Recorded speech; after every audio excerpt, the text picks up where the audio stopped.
Hello, ನಮಸ್ತೆ all. Navratri ಹಬ್ಬದ ದುರ್ಗಾಮಾತೆ ಪೂಜೆ ಮೊದಲ ದಿನ ಬಿಳಿ ಬಣ್ಣ. ಆ ಬಿಳಿ ಬಣ್ಣಕ್ಕೆ ಒಂದು ತಾವರೆ ಹೂವಿನ ಅಲಂಕಾರ ಹೇಗೆ ಸುಲಭವಾಗಿ ಒಂದು ಪೆಟಲ್ಸ್ ಅನ್ನ ಮಾಡ್ಕೊಳ್ಬೋದು ಮನೆಯಲ್ಲಿ ಅಂತ ತಿಳಿಸ್ತಾ ಹೋಗ್ತೀನಿ. ಮೊದಲು ಒಂದು ಕಾರ್ಡನ್ನ ತಗೊಂಡಿದ್ದೀನಿ. ಈ ದೊಡ್ಡ ದೊಡ್ಡ ಬಾಕ್ಸ್ಗಳು ಬರುತ್ತಲ್ಲ, ಆ ಕಾರ್ಡನ್ನ ನೀವು ಯೂಸ್ ಮಾಡ್ಕೊಳ್ಬೋದು, ರಟ್ಟನ್ನ ಯೂಸ್ ಮಾಡ್ಕೊಳ್ಬೋದು. ಇಲ್ಲಿ ಫಸ್ಟ್ ಲೇಯರ್ಗೆ ನಾನು 3 ಪೆಟಲ್ಸ್ ಅನ್ನ ಮಾಡ್ಕೊಂಡಿದ್ದೀನಿ. ಅದು 42 ಸೆಂಟಿಮೀಟರ್ ಅಷ್ಟು ಹೈಟ್ ಇದೆ. ಆಮೇಲೆ ವಿಡ್ತ್ ಬಂದ್ಬಿಟ್ಟು 22 ಸೆಂಟಿಮೀಟರ್ ಅಷ್ಟು ಮಾಡ್ಕೊಂಡಿದ್ದೀನಿ. ಸೆಕೆಂಡ್ ಲೇಯರ್ಗೆ ನಾನು 4 ಪೆಟಲ್ಸ್ ಅನ್ನ ಮಾಡ್ಕೊಂಡಿದ್ದೀನಿ. 4 ಪೆಟಲ್ಸ್ ಬಂದ್ಬಿಟ್ಟು 52 ಸೆಂಟಿಮೀಟರ್ ಅಷ್ಟು ಹೈಟ್ ಮಾಡ್ಕೊಂಡಿದ್ದೀನಿ. ಆಮೇಲೆ ಅಗ್ಲ ಅಂದ್ರೆ ವಿಡ್ತ್ ಬಂದ್ಬಿಟ್ಟು ಒಂದು 27 ಇಂದ 28 ಸೆಂಟಿಮೀಟರ್ ಅಷ್ಟು ವಿಡ್ತ್ ಮಾಡ್ಕೊಳ್ಳಿ. ಥರ್ಡ್ ಲೇಯರ್ಗೆ 5 ಪೆಟಲ್ಸ್ ಅನ್ನ ಮಾಡ್ತಾ 5 ಪೆಟಲ್ಸ್ ಹೈಟ್ ಒಂದು 56 ಇಲ್ಲ 58 ಸೆಂಟಿಮೀಟರ್ ತಗೊಳ್ಳಿ. ವಿಡ್ತ್ ಬಂದ್ಬಿಟ್ಟು 28 ಸೆಂಟಿಮೀಟರ್ ತಗೊಳ್ಳಿ. ಅವಾಗ ನಿಮ್ಗೆ ಪ್ಲೇಸ್ ಮಾಡಿದಾಗ ಅಲೈನ್ ಮಾಡಿದಾಗ ಕರೆಕ್ಟ್ ಆಗಿ ಚೆನ್ನಾಗಿ ಕಾಣುತ್ತೆ. ಇಲ್ಲಿ ನಾವು ಪೆಟಲ್ಸ್ ಅನ್ನ ಮೊದಲು ಮಧ್ಯದಲ್ಲಿ ಕಟ್ ಮಾಡ್ಕೊಳ್ಬೇಕಾಗತ್ತೆ. ಯಾಕೆ ಕಟ್ ಮಾಡ್ಕೊಂಡಿದೀನಿ ಅಂತ ಅಂದ್ರೆ ನಾವು ಇದಕ್ಕೆ ಒಂದು ವೈಟ್ ಕಾರ್ಡ್ ಶೀಟ್ ಅನ್ನ ಬ್ಯಾಕ್ ಗ್ರೌಂಡ್ ಆಗಿ ಕೊಡ್ತೀವಿ. ಅದ್ರ ಹಿಂದ್ಗಡೆ ನಾವು ಒಂದು ಲೈಟ್ ಅನ್ನ ಫಿಕ್ಸ್ ಮಾಡಿದಾಗ ನಮ್ಗೆ ಟ್ರಾನ್ಸ್ಪರೆಂಟ್ ಆಗಿ ಲೈಟ್ ಇನ್ ಫೋಕಸ್ ಕಾಣ್ಬೇಕು ಅಂತ ಅಂದ್ಬಿಟ್ಟು ನಾನು ಅದನ್ನ ಮಧ್ಯದಲ್ಲಿ ಕಾರ್ಡನ್ನ ಅಂದ್ರೆ ರಟ್ಟನ್ನ ಕಟ್ ಮಾಡ್ಕೊಳ್ತಾ ಇದ್ದೀನಿ. ಇದಕ್ಕೆ ವೈಟ್ ಕಾರ್ಡ್ ಶೀಟ್ ಅಂದ್ರೆ ಕೆಜಿ ಕಾರ್ಡ್ ಬೋರ್ಡ್ ಅನ್ನ ಪೇಸ್ಟ್ ಮಾಡ್ತಾ ಈ ತರ ಒಂದು 12 ಪೆಟಲ್ಸ್ ಅನ್ನ ನಾವು ರೆಡಿ ಮಾಡ್ಕೊಳ್ಬೇಕಾಗತ್ತೆ. ಪೆಟಲ್ಸ್ ಗಳ ಫಿನಿಶಿಂಗಿಗೆ ಗೋಲ್ಡ್ ಟೇಪ್ ಅನ್ನ ಬಳಸಿದ್ದೀನಿ.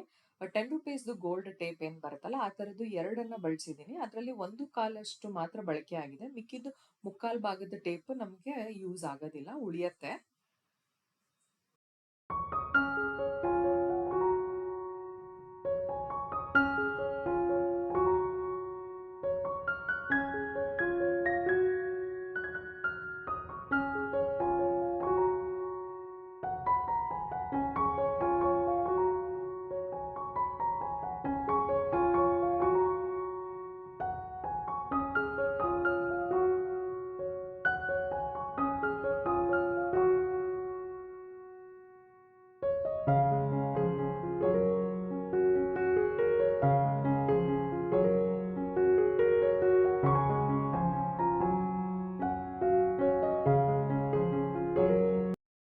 ರೆಡಿ ಮಾಡಿ ಇಟ್ಕೊಂಡಿರುವ ಪೆಟಲ್ಸ್ ಅನ್ನ ಒಂದು ಬೇಸ್ ಮೇಲೆ ನಾವು ಅಂಟಿಸ್ತಾ ಹೋಗ್ಬೇಕು. ಬೇಸನ್ನ ರೆಡಿ ಮಾಡ್ಕೊಳ್ಳೋದಕ್ಕೆ ಫಸ್ಟ್ ರಟ್ಟು ಮತ್ತೆ ಒಂದು ಬಟ್ಟೆ ಹಾಗೂ ಹಾಟ್ ಗ್ಲೂನ ಬಳಸ್ತಾ ಇದ್ದೀನಿ.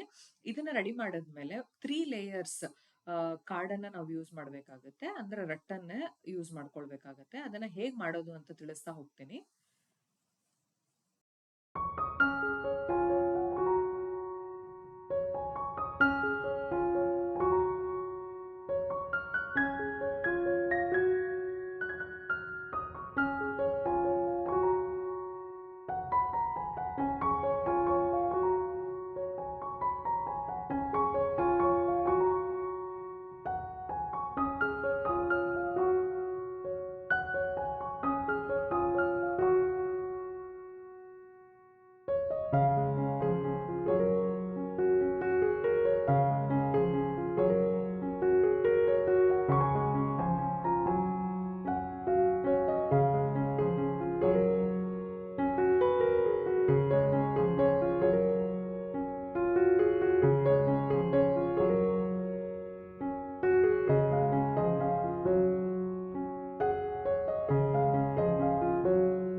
ರೆಡಿ ಮಾಡಿ ಇಟ್ಕೊಂಡಿರುವ 3 ಲೇಯರ್ ಕಾರ್ಡನ್ನ ನಾವು ಬೇಸ್ ಮೇಲೆ ಪ್ಲೇಸ್ ಮಾಡಬೇಕಾಗುತ್ತೆ.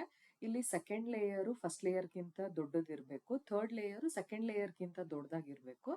ಅವಾಗ ನಮಗೆ ಪೆಟಲ್ಸನ್ನು ನಾವು ಅದ್ರ ಮೇಲೆ ಪ್ಲೇಸ್ ಮಾಡೋದಕ್ಕೆ ಈಸಿ ಆಗುತ್ತೆ. ಯಾಕಂದರೆ ಫಸ್ಟ್ ಲೇಯರು 3 ಪೆಟಲ್ಸ್ ಇರುತ್ತೆ, ಸೆಕೆಂಡ್ ಲೇಯರು 4 ಪೆಟಲ್ಸ್ ಇರುತ್ತೆ, ಥರ್ಡ್ ಲೇಯರು 5 ಪೆಟಲ್ಸ್ ಇರುತ್ತೆ.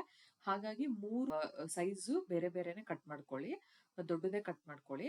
ಪೆಟಲ್ಸ್ಗಳ ಅಲೈನ್ಮೆಂಟ್ ಹಾಗೂ ಫೈನಲ್ ಅರೇಂಜ್ಮೆಂಟನ್ನು ಹೇಗೆ ತುಂಬ ಈಸಿಯಾಗಿ ಸುಲಭವಾಗಿ ಮಾಡ್ಕೊಳ್ಬೋದು ಅಂತ ನೋಡ್ತಾ ಹೋಗೋಣ.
Thank you for watching. Please do subscribe.